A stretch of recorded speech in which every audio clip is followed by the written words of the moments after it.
Greetings, everyone. My name is Kayla Quarles, and I am the Training Coordinator at IDEA Data and Research Office. Today's presentation covers the special education data reporting requirements of Cycles 2, 4, and 7 for the school-age student within the fiscal year. User guides and data dictionaries are also available for download from the website or from the support tab in MySped. The slide above gives you those URLs that you can follow. From a calendar perspective, Cycle 2 is pulled for student enrollment data reporting. It is pulled from October 1st and due by October 15th of the fiscal year. Cycle 4, personnel reporting and child count, is reported for December 1 and due by December 15th. Note, the review period for Cycle 4 is during the month of January. Cycle 7 information is submitted by June 15th and is available for reviewing during the month of September. Be sure to keep primary disability and alternate assessment up to date as they are pulled for every cycle. The data is updated nightly in Triand. This section of the presentation will cover MySped review data for Cycle 4. Cycle 4 includes all of your special education employees. In addition, it includes all active special education students, which is often referred to as child count. You have until December 15th to enter all of your Cycle 4 data in eSchool prior to the cycle pull. The review period for the data you have submitted is the month of January in the MySped resource application. These are the fields that are pulled for employees in Cycle 4. Full legal name, first, middle, and last. Social Security number. Title code, in which each code must be reported. Building code. If there is more than one building for the same title code, please select the primary building. 88,000 is for contract staff only. Grade level, which represents only K through 12. Early childhood students must be reported separately. License number with teacher endorsement codes. Certification status. Classroom aid. It applies to the teacher and speech pathology title codes only. And lastly, to provide the FTE, which cannot be more than one. Please make sure all of these areas of data are collected for Cycle 4. This chart is also in the Employee Data Dictionary that can be downloaded from our website. Remember that if someone has more than one of the 59 title code that describes their job responsibilities, the FTE, also known as full-time equivalency, has to be divided between the codes so that their FTE is equal to or less than 1. For each title code, they would have another line completed in the special education screen under the District Defined tab in the employee's staff registration record in eSchool. In MySped, each title code or job responsibility will be reported as a separate record. The important thing is the time they spend is each title code must be divided up and cannot be more than 1 or 100% when their time is added together. We will now discuss the employee certification status. If a teacher is working towards certification as a special education teacher, they have up to 3 years to complete that process, called an ALP. The teacher will then be marked A, B, or C depending upon where they are on the process. In the license field, the letters ALP are entered along with the license the person is working towards. D is a fully certified teacher or speech therapist.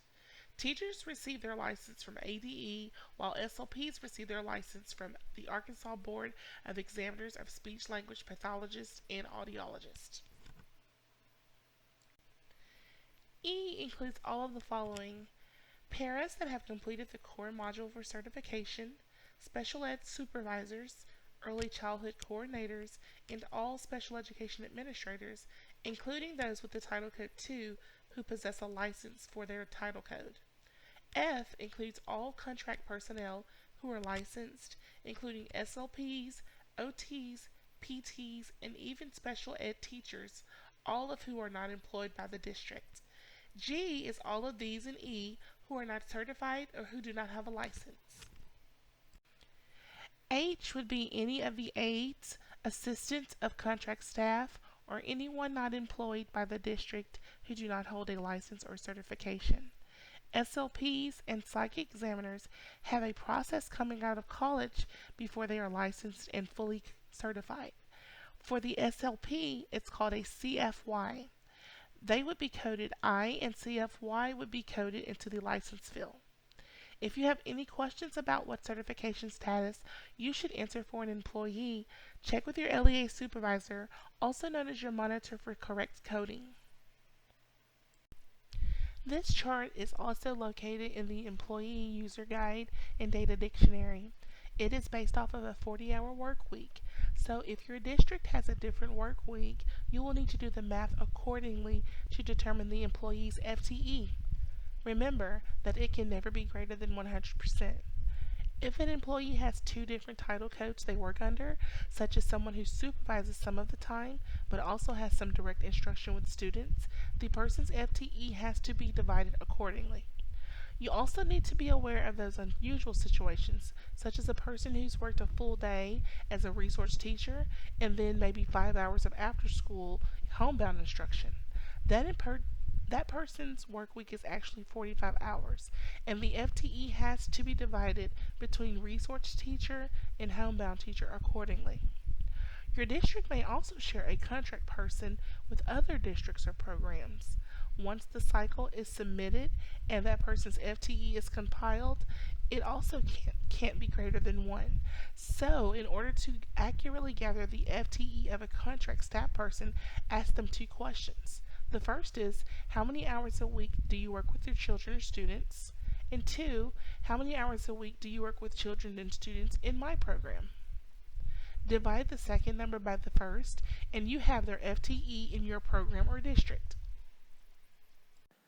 To qualify for the LEA supervisor reimbursement, you must have one of the following endorsement codes in the endorsement licensure field of the special education module in eSchool. In listing the special education endorsement codes, please make sure that they are separated by periods. All districts are required to report who serves as their LEA supervisor and the FTE in which they serve the district.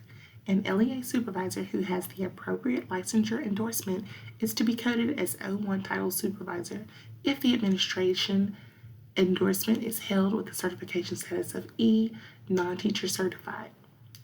An LEA supervisor who does not have the required endorsement code should also be coded as O1 Title Supervisor Code if the administrator endorsement is held with the certification of F, non-teacher, not certified. Caseload counts are determined based on what you have entered into the child screen for their teacher and SLP. Remember that you have to enter the folder holder in the teacher field. Also remember the linear progression of eSchool so that a person, including contract staff, parents, OTs, and PTs, must first have a record of staff information before you can complete the DDT or the special education employee module. If a child receives speech services only, the SLP is entered in both the teacher and therapist field. This is a screen capture of the school age module. Note the fields for the teacher and the speech therapist. Remember too that unless an entry date has been placed in the entry withdrawal dialog box, those students will not pull as a part of your cycle reporting. This is why it's very important that you complete the entry withdrawal assignment by simply entering an entry date before you address any of the fields on the school age student screen. An employee may be made inactive in the building in the registration center. However, the teacher field and the therapist field are both pulled from this screen. Making an employee inactive in any building will not keep them from being pulled on the student school age screen. Child count is a one-day snapshot of December 1st. Report all children with an active IEP who were found eligible for services on or before December 1. Students with an entry date after December 1 will not be included in the count. Temporarily placed students are not a part of the actual count, for they have not been found eligible for IDEA services. Withdraw all children dismissed before December 1. Use the exit code with SA in the parentheses. If they receive services on December 1, then the exit is December 2nd. If they received services on November 30th and were no longer in the district on December 1, the exit date is November 30th. Be sure to pay attention to Thanksgiving holidays and how they may affect your December 1 count. The following student data is pulled for Cycle 4 from demographics: student state ID, student's name, social security number, gender, birth date, ethnicity codes, federal race code, ELL, building, and grade level. Please make sure that all of this information is in eSchool so that it may be pulled during the Cycle 4 submission. The following information is pulled from the school age student screen: entry date, assigned grade level, disability, educational placement, temporary placement, alternate portfolio or assessment, charter school, school choice, special ed teacher, and speech therapist. All data is collected from the school age student screen for Cycle 4 submission. With the change to DOM as the alternate assessment, there are now 4 allowable codes. They are as follows: NA for not applicable, ALMS, alternate literacy, math, and science, grades 3 through 10, AELP for the alternate English language proficiency, that's only grades K through 2nd, or grades 11 through 12.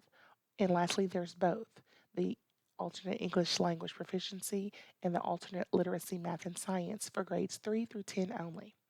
Remember that you are indicating the student's assessment for the fiscal year and that all alternate assessment fields are reset to NA at rollover. Here is a list of the educational placement codes in reference as to when the provider LEA, resident LEA, and name of provider should be entered.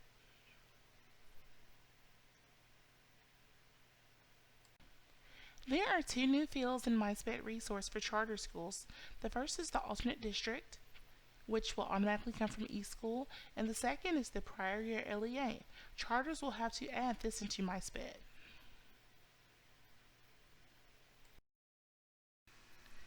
Remember that family surveys are due by June 30th. Family surveys collected after June 30th are added to next fiscal year's reporting. Surveys can be submitted online if you prefer not paying for postage. You must request surveys by email containing the information on the screen. Photocopied surveys cannot be scanned and will be returned to the district. Frequently, family surveys are submitted to our office incomplete and out of compliance. To avoid this, please pay careful attention before submitting. Here are some common errors and other things you need to be aware of as you enter your data and review your data for submission. Be aware that when the pool is made for submission, if there are errors in your data, you will be required to correct those errors before the pool can be submitted. If your cycle submission person makes you aware of your errors, then you must correct them prior to submitting. Be sure to inform the cycle submission person that the pool must be rebuilt prior to submission. Be sure to check all Social Security numbers and match them against the Social Security cards to avoid errors. If you have students who did not return for the fiscal year, the withdrawal date needs to be the last day of school term, rather than having an exit date during the school term. Remember, those areas that are commonly contain errors such as birth dates, socials, and referrals, they need to be closed out and have a reason for referrals being completed. If you do not have an SLP, an OT, or a PT who are district employees, then you should have a contract one with the district defined information completed with an FTE of 1 to show that you have such individuals contracted, should the district need their services. Also, be sure that you are using the appropriate exit codes, as all exit codes present in each withdrawal drop-down menu.